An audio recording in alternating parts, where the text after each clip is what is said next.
Hello my dear friends, எல்லாருக்கும் வணக்கம். ரீசெண்டாக நம்மளுடைய கமெண்ட் பாக்ஸில் ஒருத்தவங்க கமெண்ட் பண்ணியிருந்தாங்க, லெட் இட் கோ பற்றி பேசுங்க அப்படின்னு சொல்லிட்டு.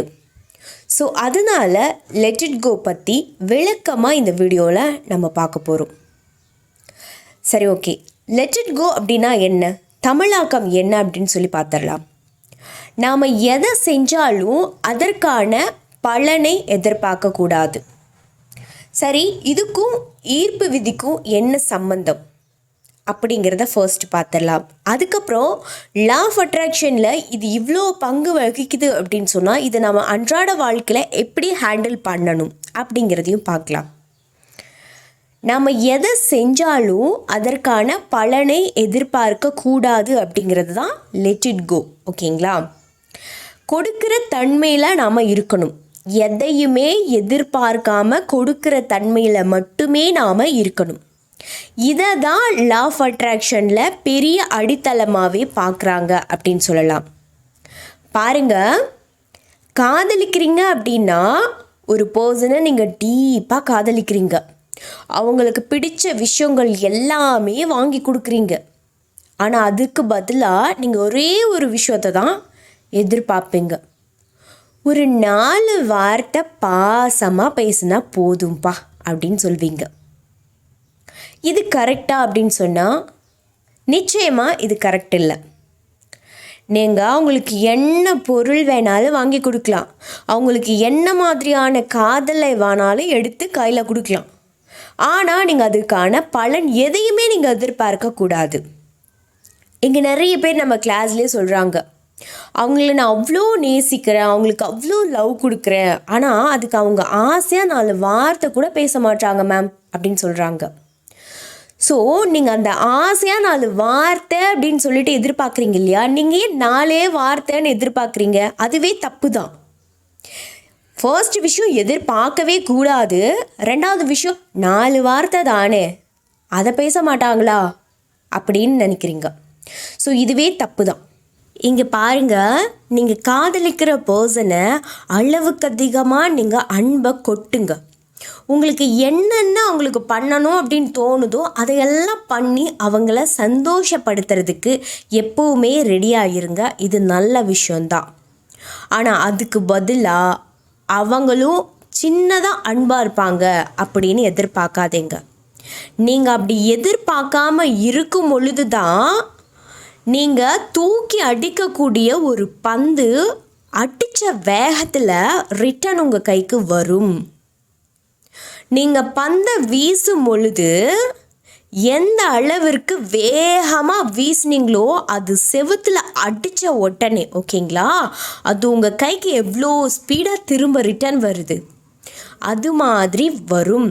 நீங்கள் செய்ய வேண்டியது என்ன, பந்தை தூக்கி வீசுறீங்கல்ல, ஓகேங்களா, அந்த வேகத்தை மட்டும்தான் நீங்கள் செலுத்தணும். அன்பை எதிர்பார்க்காம கொட்டும் போது அது உங்களுக்கு நீங்கள் எதிர்பார்க்காமலேயே அதிகப்படியான அளவில் கிடைக்கும். 4 வார்த்தை அப்படிங்கிறது கொஞ்சமான விஷயந்தான். இந்த கொஞ்சமான விஷயத்தில் நீங்கள் ஃபோக்கஸ் பண்ணாதீங்க. ஏங்க மேம், நான் வந்துட்டு நிறைய அவங்களுக்கு செலவு பண்ணுறேன், நான் நிறைய அன்பு செலுத்திக்கிட்டேன், கொஞ்சமாக 4 வார்த்தை எதிர்பார்க்கக்கூடாதா? எதிர்பார்க்கக்கூடாது. கொஞ்சம் அப்படிங்கிறதுல நீங்கள் கான்சன்ட்ரேஷன் பண்ணுறதுனால அந்த காதல் பல்லாயிரம் மடங்கு உங்களுக்கு கிடைக்கிறதுக்காக இருந்த காதல் கிடைக்காமலேயே போயிடும். நீங்கள் கொஞ்சம் பண்ணால் நல்லாயிருக்கும் அப்படிங்கிறதுல ஃபோக்கஸ் பண்ணும் பொழுது லா ஆஃப் அட்ராக்ஷன் இந்த கொஞ்சத்தை தான் எதிர்பார்க்குறாங்க அப்படின்ட்டு முடிவு பண்ணிடுவாங்க. அந்த கொஞ்சமும் எந்த இடத்துல கிடைக்காம போகுது தெரியுமா? பாருங்கள், ஹஸ்பண்ட் அண்ட் ஒய்ஃபாக வாழ்ந்துட்டுருக்கீங்க. ஒய்ஃப் பார்த்திங்க அப்படின்னா ஹஸ்பண்ட்க்கு என்ன பிடிக்கும் என்ன பிடிக்காது எல்லாம் சமைக்கிறாங்க, நிறைய அவங்களுக்கு கிஃப்ட்ஸ் எல்லாம் வாங்கி கொடுக்குறாங்கன்னு வச்சுக்கோங்க. இதுக்கு ஆசையாக அவர் வந்துட்டு 4 வார்த்தை பேசணும்னு எதிர்பார்க்குறாங்க. அவர் ஒர்க் ப்ரெஷரில் வருவார். வந்த உடனே இவங்களுக்கு பர்த்டேவாக கூட இருக்கலாம், ஆனால் ஏதோ கோவத்தில் திட்டிடுவார். இதுதான் என்னுடைய பரிசு அப்படின்னு நீங்கள் முடிவு பண்ணிடுவீங்க.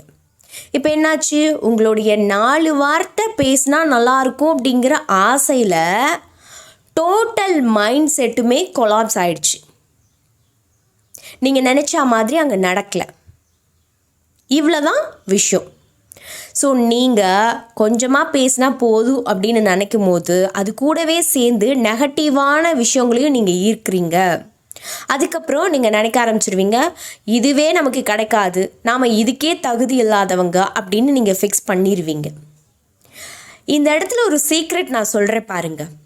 இந்த லெட் இட் கோவை பொறுத்த வரைக்கும் ஜாபோ சரி மணியோ சரி, நீங்கள் நினச்சிங்க அப்படின்னா, நீங்கள் எதிர்பார்த்தீங்க அப்படின்னா அது ஈஸியாகவே உங்களுக்கு கிடைக்கும். நீங்கள் எந்த அளவுக்கு எஃபோர்ட் போடுறீங்களோ அதனுடைய பலன் கண்டிப்பாக உங்களுக்கு கிடைக்கும், நீங்கள் எதிர்பார்த்தா. ஓகேங்களா? ஆனால் இது ரிலேஷன்ஷிப்பில் ஒர்க் அவுட் ஆகாது. பாருங்க, அப்பா மகன், அம்மா மகன், அண்ணன் தம்பி, ஹஸ்பண்ட் அண்ட் ஒய்ஃப், லவ்வர்ஸ், இல்லை 2 ஃப்ரெண்ட்ஸ், இது எல்லாமே உறவுகள் தான். இந்த உறவுகளில் லெட் இட் கோவை பொறுத்த வரைக்கும் ரொம்ப ரொம்ப ரொம்ப கஷ்டம். ஓகேங்களா? ஸோ நீங்கள் எதை எதிர்பார்த்தாலும் இந்த ரிலேஷன்ஷிப்பை பொறுத்த வரைக்கும் நீங்கள் பலனை எதிர்பார்ப்பீங்க. அந்த பலன் எடக்கு முடக்காதான் உங்களுக்கு கிடைக்கும். ஒரு விஷயத்தை பண்ணிவிட்டு பலனை எதிர்பார்க்காம எப்படி இருக்கிறது அப்படின்னு நீங்கள் நினைப்பீங்க.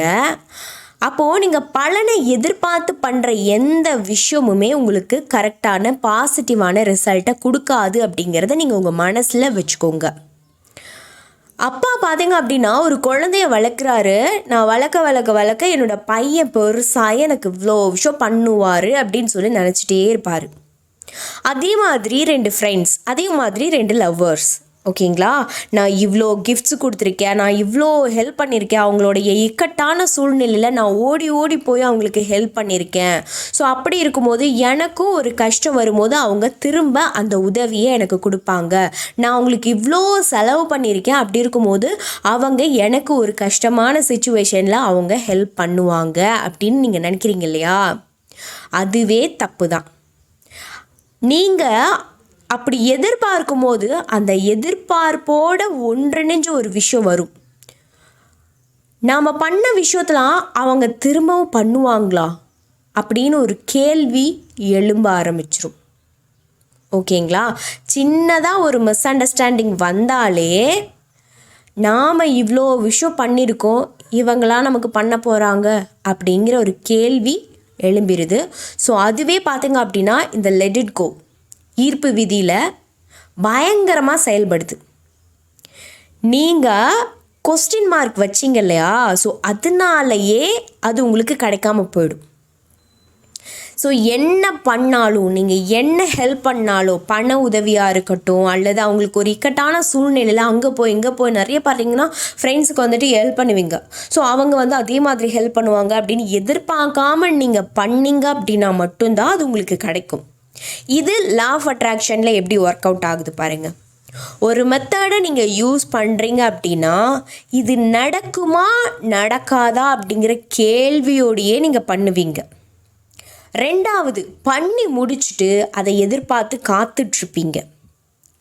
நான் இப்படி ஒரு மெத்தட் பண்ணேன், அது எனக்கு பலன் எப்போ கொடுக்கும் அப்படின்னு சொல்லிட்டு எதிர்பார்த்து காத்துட்டு உட்காந்துருப்பீங்க. ஸோ அதனால தான் லா ஆஃப் அட்ராக்ஷன் உங்களுக்கு ஒர்க் ஆகிறதுக்கு டிலே ஆகிட்டே இருக்குது. நான் நிறைய பேருக்கு அந்த விஷயத்த தான் சொல்லிகிட்ருக்கேன். ஒரு மெத்தடை நீங்கள் பண்ணிட்டீங்க அப்படின்னா லா ஆஃப் அட்ராக்ஷனுக்கு டைம் வேணும், அதனால நீங்கள் அதை மறக்கணும். நீங்கள் மறந்தீங்க அப்படின்னா தான் அது ஒர்க் ஆகும். ஒரு வாட்டி நீங்கள் ஒரு மெத்தடை பண்ணிட்டீங்க, எனர்ஜி கொடுத்துட்டீங்க அப்படின்னாலே அந்த விஷயம் ஈஸியாக யூனிவர்ஸ்க்கு புரிஞ்சிடும். அதனால நீங்கள் பலனை எதிர்பார்க்காதீங்க. எதிர்பார்க்காம அப்படியே விட்டுட்டு அடுத்த வேலையை பார்க்க ஆரம்பிச்சிடுங்க. பாருங்கள், நானெல்லாம் ஒரு மேனிஃபெஸ்டேஷன் மெத்தட் பண்ணிட்டேன் அப்படின்னா அதை பற்றி கேர் பண்ணவே மாட்டேன். ஓகேங்களா? ஸோ அதனால் எனக்கு எல்லா விஷயமுமே ஈஸியாக கிடைக்குது. அதே மாதிரி ஒருத்தவங்க கிட்ட அன்பு செலுத்துகிறேன்னு வச்சுக்கோங்களேன், அவங்க ஒரு சில நேரங்களில் நம்மளை வந்துட்டு அவாய்ட் பண்ணுவாங்க. அப்போ நான் கேர் பண்ணவே மாட்டேன். ஓகேங்களா? ஸோ கொடுக்க வேண்டிய அன்பை நான் கொடுத்துட்டேன், அது கிடைச்சாலும் சரி கிடைக்கலனாலும் சரி, அவங்களுக்கே ஒரு நாள் தோணும், அவங்களே திரும்ப வந்துடுவாங்க. ஓகேங்களா? இது மாதிரி ரிலேஷன்ஷிப்லேயும் இருங்க. ரெண்டாவது, law of attraction method use பண்ணும்பொழுது இந்த மாதிரி நீங்கள் ஃபாலோ பண்ணுங்கள். உங்களுக்கு என்ன வேணுமோ அது உங்களுக்கு கிடைக்கும்.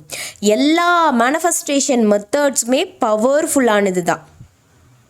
அது எப்போ செயல்படும் அப்படின்னு கேட்டால், நீங்கள் இதை பண்ணியிருக்கேன், இது எப்போ கிடைக்கும், நான் ஒருத்தவங்களை இவ்வளோ லவ் பண்ணிகிட்ருக்கேன், 24 மணி நேரமும் அவங்கள பற்றி யோசிச்சுட்டே இருக்கேன், எப்போ நடக்கும் அப்படின்னு இருந்தால் அது நடக்கவே நடக்காது, டிலே ஆகிட்டே இருக்கும். உங்களுடைய அதிகப்படியான திங்கிங்னால தான் அது டிலே ஆகிட்டே இருக்கு. அதை ஃபர்ஸ்ட்டு நீங்கள் புரிஞ்சுக்கணும். இங்கே பாருங்கள், நீங்கள் ஒரு எண்ணம், ஒரு தாட் உங்களுக்குள்ளே பாசிட்டிவாக அது க்ரியேட் ஆகிடுச்சு அப்படின்னாலே அதற்கான பலன் உங்களுக்கு கண்டிப்பாக கிடைக்கும். ஓகேங்களா? நீங்கள் தப்பாக நெகட்டிவாக ஒரு எண்ணத்தை நீங்கள் உங்கள் மனசுக்குள்ளே விதைச்சிங்க அப்படின்னாலும் சரி, நல்ல ஒரு எண்ணம் உங்கள் வாழ்க்கையும் சரி, அடுத்தவங்க வாழ்க்கையும் இது அழகாக்கும் அப்படிங்கிற ஒரு எண்ணத்தை நீங்கள் உங்களுக்குள்ளே க்ரியேட் பண்ணிங்க அப்படின்னாலே போதும், அது உங்கள் வாழ்க்கையில் முதல்ல நடக்கும். ஓகேங்களா? அது நெகட்டிவான விஷயமா இருந்தாலும் சரி, பாசிட்டிவான விஷயமா இருந்தாலும் சரி, அது ஃபர்ஸ்ட் உங்களுக்கு தான் கிடைக்கும். இந்த இடத்துல நீங்கள் ஃபோக்கஸ் பண்ணாமல் இருந்தால் போதும். நான் இவ்வளோ நல்லது நினைக்கிறேன், நான் யாரை பார்த்தாலும் கருணை உள்ளத்தோடு இருக்கேன், ஆனால் எனக்கு ஏன் நல்லது நடக்க மாட்டேங்குது, இந்த எதிர்பார்ப்பு இல்லாமல் கடந்து போங்க. ஓகேங்களா? ஸோ உங்களுக்கு லா ஆஃப் அட்ராக்ஷன் இப்படி தான் செயல்படுது. பிரபஞ்சம் யார் ஒரு விஷயத்தை பண்ணிவிட்டு அது மேலே ஃபோக்கஸ் பண்ணாமல் இருக்காங்களோ அவங்களுக்கு தான் ஹெல்ப் பண்ணும். ஓகேங்களா? வேறு ஏதாவது டவுட் இருக்குது அப்படின்னு சொன்னால், அல்லது வேறு ஏதாவது டாபிக் நான் பேசணும் அப்படின்னு நீங்கள் நினைக்கிறீங்கன்னா கீழே கமெண்ட் பாக்ஸில் வந்துட்டு ஷேர் பண்ணுங்கள். நான் நிறைய பேருக்கு லைஃப் கோச்சிங் கொடுத்துட்ருக்கேன். நான் நிறைய பேருக்கு லா ஆஃப் அட்ராக்ஷன் சம்மந்தப்பட்டமான கிளாஸஸ் எல்லாம் எடுத்துட்ருக்கேன். ரிலேஷன்ஷிப் இனிமேல் சேரவே சேராது அப்படின்னு இருக்கவங்க, ஜாப் எனக்கு கிடைக்கவே இல்லை, டிலே ஆகிட்டே இருக்குது, எனக்கு மணி வந்துட்டு இன்ஸ்டண்ட்டாக கிடைக்கணும், ஸோ அதனால மேனிஃபெஸ்டேஷன் மெத்தட்ஸ் எல்லாம் ஃபாலோ பண்ணணும், ஆனால் மேனிஃபெஸ்டேஷன் மெத்தட்ஸ் வந்து எனக்கு ஒர்க் அவுட் ஆக மாட்டேங்குது, ஸோ ப்ராக்டிஸ் பண்ணணும் அப்படின்னு நினைக்கிறேன் அப்படின்னா கீழே டிஸ்பிளே ஆகிருக்கக்கூடிய நம்மளுடைய வாட்ஸ்அப் காண்டாக்ட் நம்பருக்கு ஒரு வாய்ஸ் மெசேஜ் பண்ணுங்கள். தேங்க்யூ.